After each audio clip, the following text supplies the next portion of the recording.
Well, hello and welcome to another recording of Battle of the Apps. And a reminder then, this series, I invite app developers and users to showcase their online solutions and tell us why it can make a difference to our businesses. Today, I am joined by entrepreneur Holly Stevens, the founder and CEO of GETSUBLY, the platform that can subtitle your videos automatically in seconds. So, Holly, a warm welcome to Battle of the Apps. Thank you so much, Pascal. I am so excited to be here on this with you.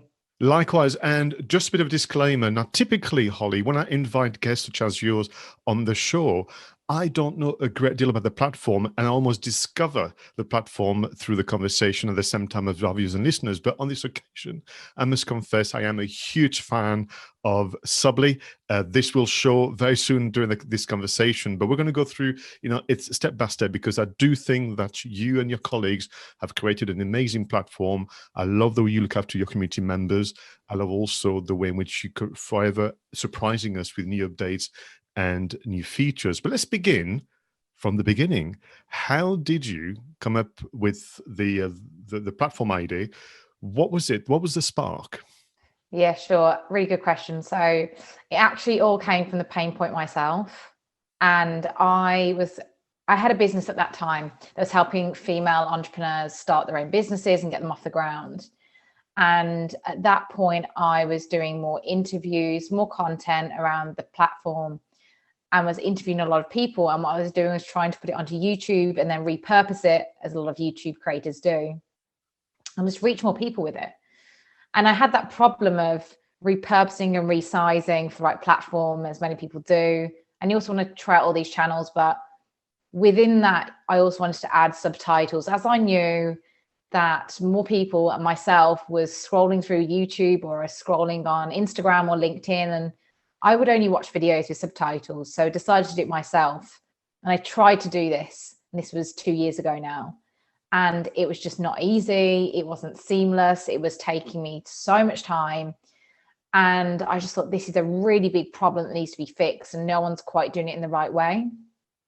And so what I did was realized, even from my prior experience, and also at this point I had my own marketing agency for clients, that's a bigger problem than just for creators. It also could be helping internal comms teams that need to subtitle for their teams, for training videos, for sales videos, for product launches. And it could also help podcasters for the transcription, if we could just solve this one problem. And so I decided to just put a landing page up within 24 hours and just test if this idea was really something that needed to be solved in a bigger capacity. Put a landing page up, and within 24 hours we had 50 signups. And that wasn't just creators and people on social, it was internal comms teams that as I thought before, would need this, and TV companies who had found out about us. And I really don't have a big following. I didn't on YouTube or LinkedIn. And yeah, just people just found out about us and shared it. And so once kind of that happened, and then I started to research further into the stats around subtitles and the number of people that really need this when English isn't their first language, you start to realize how big this problem really is for a lot of people. And that's when that spark happened. And from that point and that landing page, people then started to share it further, and I hadn't even released anything. And the way that we started to kind of build this, and now we have a brilliant team behind us, but Kevin, my co-founder, and I at that point weren't co-founders, and he saw the idea in one of the groups that I posted, this landing page. And he was like, Holly, what is this business you're talking about? How do I get involved? I want to launch this with you. And every single day, even as both of us were still working 9 to 5 at other jobs, we'd meet before and after work, and he would be coding the platform, and I would be launching and doing sales and marketing and speaking with the users. And we just built it together over the course of 18 months. Both of us weren't full-time for 18 months. And we just kept finding different use cases and different ways that people could use it. And we just went out with a really simple way to add subtitles onto videos. And then from that, the business evolved. And then we started to build more of a team around us. And yeah, from that point, we didn't launch for 18 months, as I said. And it wasn't until February 2020 when we actually launched this business. So to be clear, when you had the landing page, you were simply announcing that you were starting something exciting, but it didn't exist just yet. And I Correct. think there's a lesson in there for all of you and listeners. There was both the element of research, but also just kind of getting the market both to react to say, well, I think I've spotted a problem. I think there is a gap, but you tell me too whether you concur. And then within that, of course, you had already made, kind of prospect base as well as fan base in terms of, well, here's, the early version. So I came across your platform in April 2020. At the time, I was actually doing a series called Confinement Stories. I was interviewing people around the world about how they were keeping positive during lockdown. And I was talking to my good friend Richard Tubb, who I know you know too, saying, I'm going to need to do this caption because there'll be people from France, there'll be people from Italy and so on, and they may not necessarily speak English. So I need that. And he said, well, I think I know exactly who you need to look into. But obviously, February 2020, give or take a month, that's an interesting date, isn't it? Yeah, absolutely. We would not have imagined that from February 2020. I remember looking at our Slack where we get a feed of people signing up. I remember it was only like within the first week, we might have had 100 people that signed up. And then a few months later, it just started to incrementally grow. And then April hit and everyone was online and more people needed us. Not only were people then looking at, okay, they want to try out maybe being creative themselves or a podcaster, but then it was also, as I said, the internal comms teams. We had recruitment teams use us. And then as the schools went online, that was when we reacted with kind of a Subtitles for Education campaign to help them as well, as all the universities and all the schools needed them. I remember my brother using it, and he lives in Bangkok, and he had told his students that they need to use it and sign them up. And it just from COVID-19, it really did mean that it was really right product, right time when that happened. When you said that you spent pretty much 18 months before, would it be the beta launch? Mm-hmm. Out of interest, how did you keep the motivation going? Because it's a long period of time, isn't it? Yeah, the motivation, it wasn't just probably my personal motivation at that point. It was Kevin and I working together, and both of us had started previous business before, and we probably didn't have the right co-founder fit for those businesses either. And Kevin and I were just like, we really want to work together. So there was both of us just gearing for this. And then on top of that, we then had Lucy, who had joined our team, and Lucy was volunteering her time to us for product, and she was really keeping us going, and she believed in the idea as well. David, who joined us as a developer, really wanted to work with Kevin on a product, and all four of us then were gearing together. We had a person who was helping with user testing, and he was helping. So I had this really nice team of 5 of us that were just pushing each other. And when that momentum was happening internally with all of us, we were all keeping each other going, and that still stays true to date. I always say that actually the one thing that keeps me going in this business is actually the team. Like, we have a brilliant team at GETSUBLY. If it wasn't for them, I probably wouldn't wake up every single day if the team wasn't so fabulous. It's a big idea, but I just love working with the team, and we have a big problem that we want to solve as well. So it was definitely the team. And as Lucy and the team were doing more user testing and more interviews before we'd even launched, and I was doing marketing, from all of that together, that those users were telling us, we need to use it for this reason, or we need it for this reason. And then that just kept snowballing more ideas out of what we could do as well. It was definitely, I would say the biggest thing was the team at that point for us. I can certainly attest to that, because I think I've been in touch with at least 4 or 5 members of your team. I've been invited on calls to give feedback, particularly what we're going to talk about in a moment, some of the features. And I mean, from early on, I felt well looked after. I know that very kindly you invited me to be a founding member as well, and I've got the badge and everything. Was it part of what you wanted to do as well, create a sense of belonging to other content creators and making you and the team approachable? Yeah, absolutely. It's always been kind of core to our business, and it always will be. We know that someone could create any subtitling app. We get that, but actually our business was built around our users and what they need and how they would respond to it. And at that early stage, you really don't know who your users will be as well. They could be a podcaster, they could be head of sales. And we need to find that out from them. We need to nurture that community, because they're the only people that are really going to get this off the ground for us. And we're building it around them. It's not based on my personal need all the time. And we're going to find different use cases. So it could only mean that we could nurture that community as much as we could. And when we decided to launch our founding membership campaign, it wasn't just that we needed feedback from that community. We need them to all rally together and be like, guys, can you help us? Like, you are our biggest referrals. You are going to help us get this, spread the word. Referrals are the biggest way to ever really get a product out there. And especially at that early stage when we didn't have a polished product, we had a very clunky platform with bugs, and it didn't really do what we wanted to do at the start. And we knew we just needed people to believe in us. And it was the only way that we would ever get this company off the ground was by our community.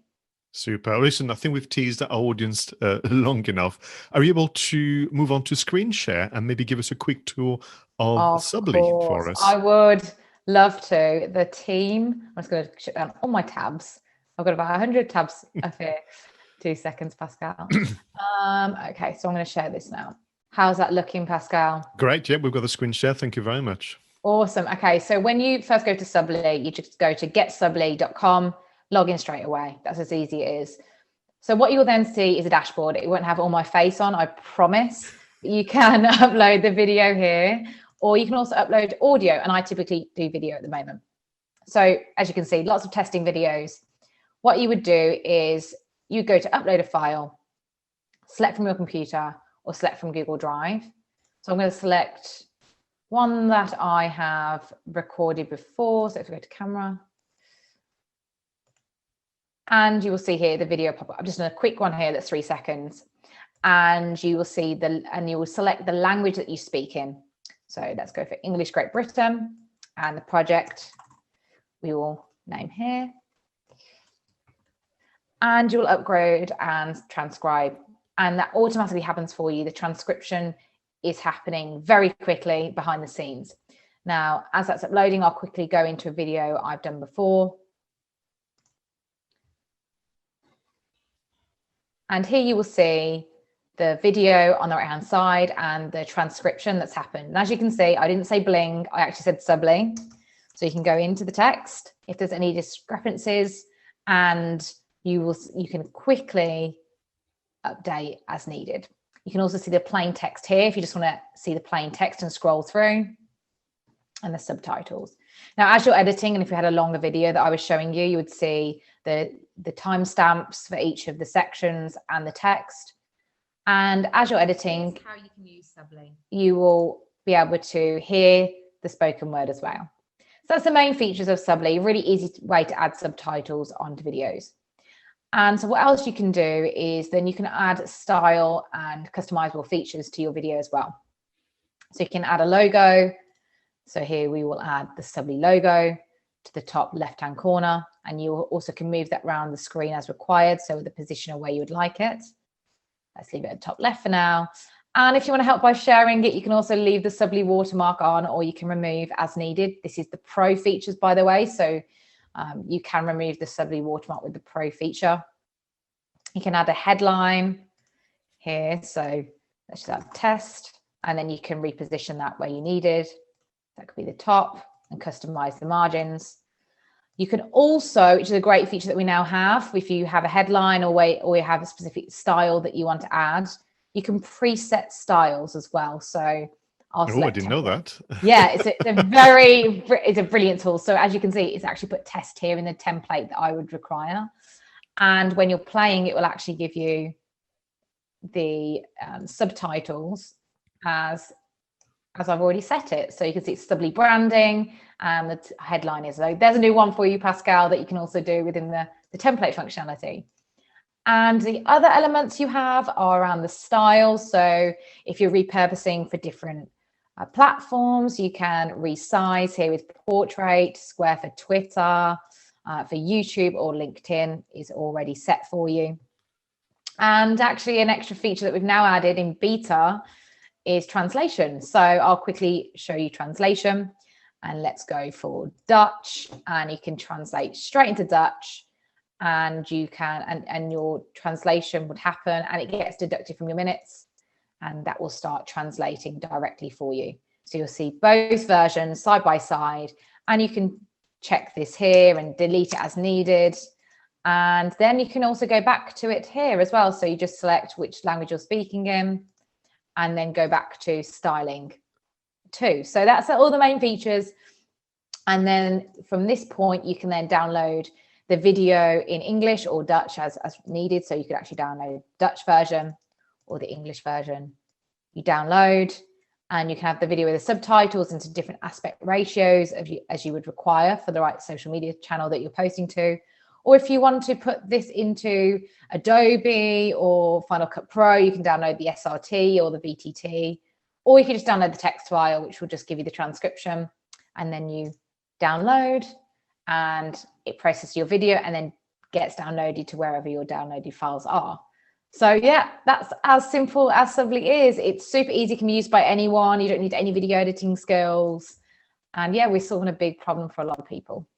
Super. And I know that a moment ago you were saying, at this time wasn't working so well and it was a bit clunky.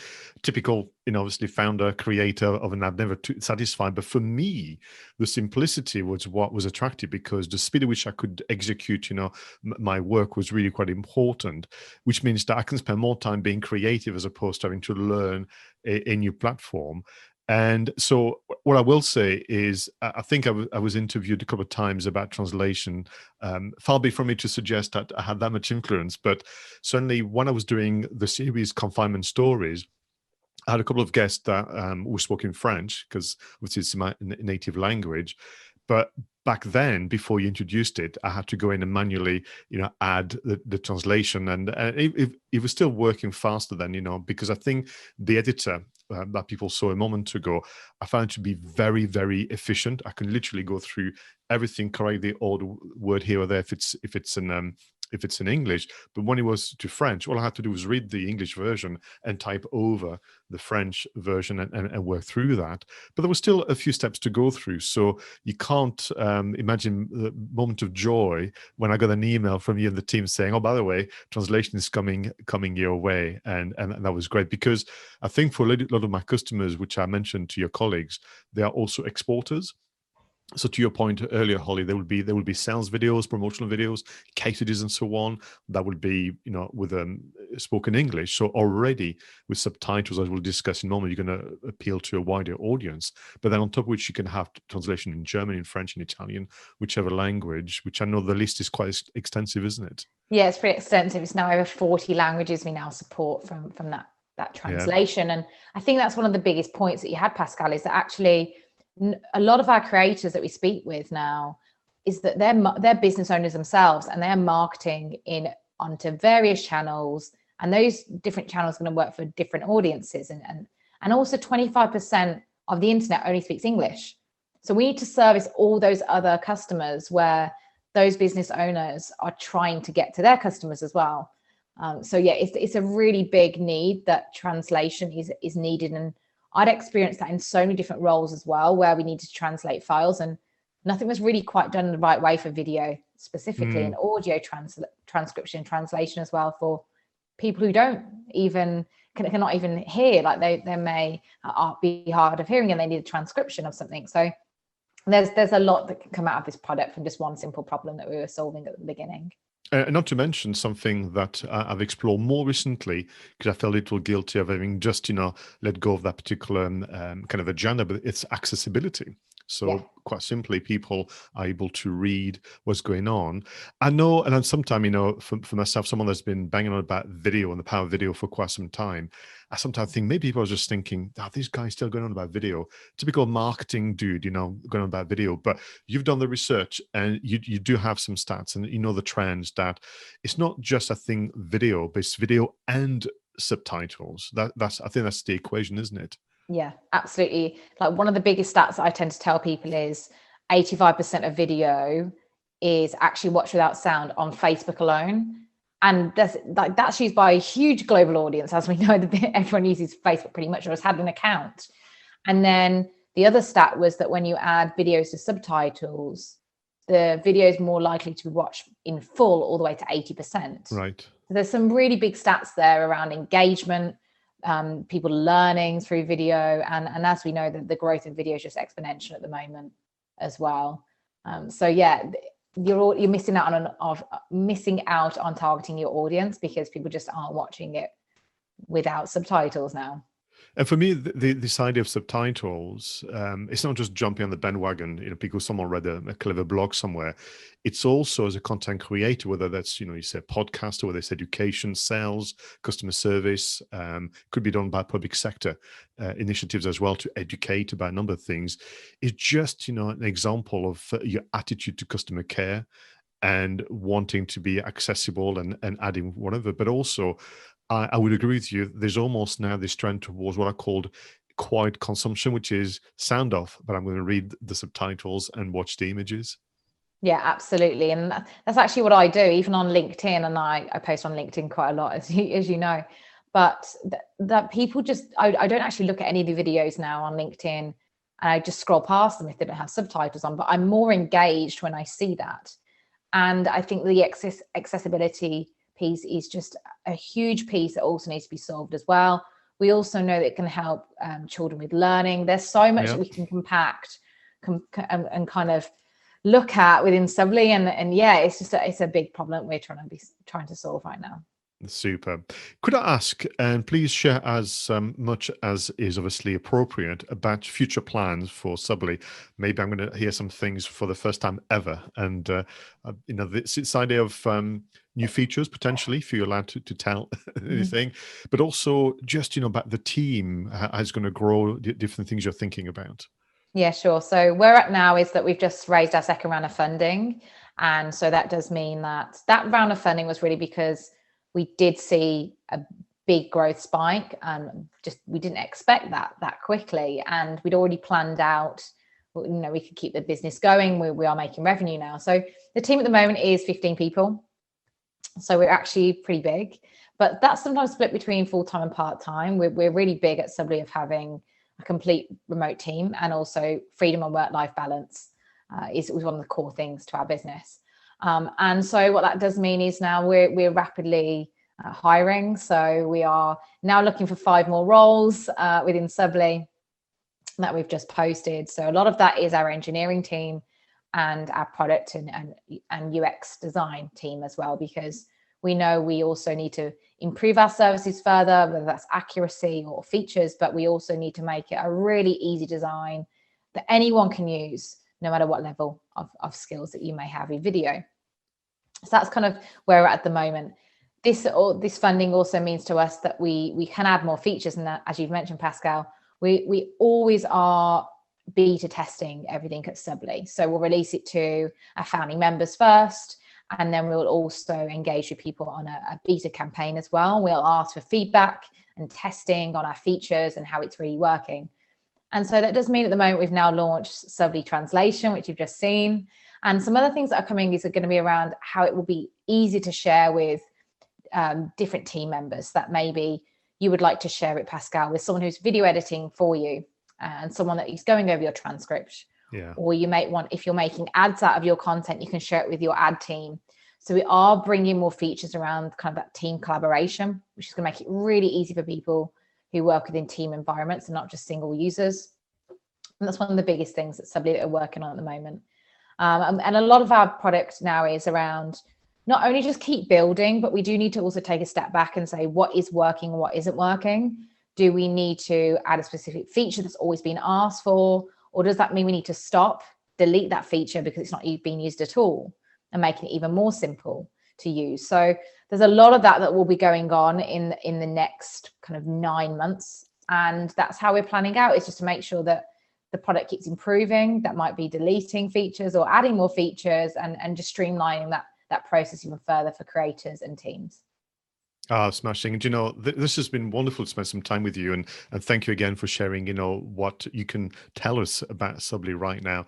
Before I'll let you go, because sadly our time together is nearly to an end, I'd like you to take part in a fun quiz, if you don't mind. Well, I say fun because it is fun for me, but we shall see. So it is more to do with learning more and understanding more about Holly. So question number 1: if you could have a video call with a celebrity, perhaps from the world of business or entertainment, who would it be? It would, for me, be Tim Ferriss. Right. So some people may have read the 4-Hour Work Week but it's one of the first books that I read when I was kind of dipping into the entrepreneurial world, and that was probably around 10 years ago. So, and I love his podcasts and love his video series he's doing on YouTube as well. But you've not had the pleasure of spending time with Tim just yet? Not yet, even though I keep pestering him on Twitter. He's not responding yet. We're going to send this message on the interweb and see what we can make happen for you. Hey! So make it happen. It can't just be about work, of course, Holly. So if you could organize your own private online concert for you and the family, who would be the artist or the band that would play for you? I would go for Fleetwood Mac every single time. I know they've had a bit of a breakup now and then, and not all the members are here. But yeah, Fleetwood Mac. And that's just because my mom loves Fleetwood Mac. And it always seems to come on as well everywhere in a club or with my friends. So yeah, it would just get everyone up dancing, I'm sure. Super. Well, let's organize some food as well for you. So what food would you order to enjoy whilst watching the concert and dancing? Well, I would probably go for, rather than food, well, I would like food and snacks. I'd probably go for a margarita instead and get margaritas all around. I'm pretty known for making margaritas for everyone when I'm celebrating. So I'd be celebrating my family with a margarita in my hand. Super. Now, if you could have your own radio show, what would you talk about and who would be the co-host? I would probably drop some knowledge bombs around starting your business with just an idea, different tools that you can kind of hack together rather than actually starting with any code at all. And yeah, just hacking around it rather than actually having to build and spend a lot of money. There's kind of that, everyone thinks you need to raise money and build, but I think you can do it and test an idea without that. And the person I'd have on there is one of my best friends, Mark Colgan. He also has a company called Speak On Podcasts. And we've also worked a lot together in the past in marketing, and we always seem to scheme on different ideas. And he has a lot of knowledge on those areas too. So it would be Mark for me. Super. You do realize this is a strong hint for you to launch your own podcast, but I'll leave that to you and your decision. So finally, we just mentioned obviously that this is a very strange anniversary of, we're still a year later with limited traveling options, but we will soon travel again. So where would you like to go with you and the family for a holiday? I actually would love to just go back to the UK. I'm completely remote at the moment and will be for as long as I see. But I would love to be back in the UK, see family and friends. And the Subtitles team that's in the UK, there's around 5 of them over there. And other than that, I'd love to go and visit the rest of the Subtitles team in Amsterdam and Australia as well. Oh, smashing. Holly Stephen, it's been a pleasure for you to spend some time on Battle of the Apps for friends and family out there, but also content creators who would like to know more. Remind us again the URL and best way to access the product. Yeah, best thing to do is go to GETSUBLY, SUBLY.com. Get started there. It's completely free to get started with Subtitles and try it out. And yeah, I just hope you all love it and give us more feedback if you love it too. Or don't love it, and I can get more feedback too. Absolutely. So we're going to put all this in the show notes as well as notes that have been taken. If you are a current Subtly user, I'm more than happy also to showcase your videos using the product in the show notes as well. Let's, all support this great, venture. Holly, a big thank you. Viewers and listeners, thank you for your support as always. Until the next one, go out there and make sure your content is better and faster. Bye for now.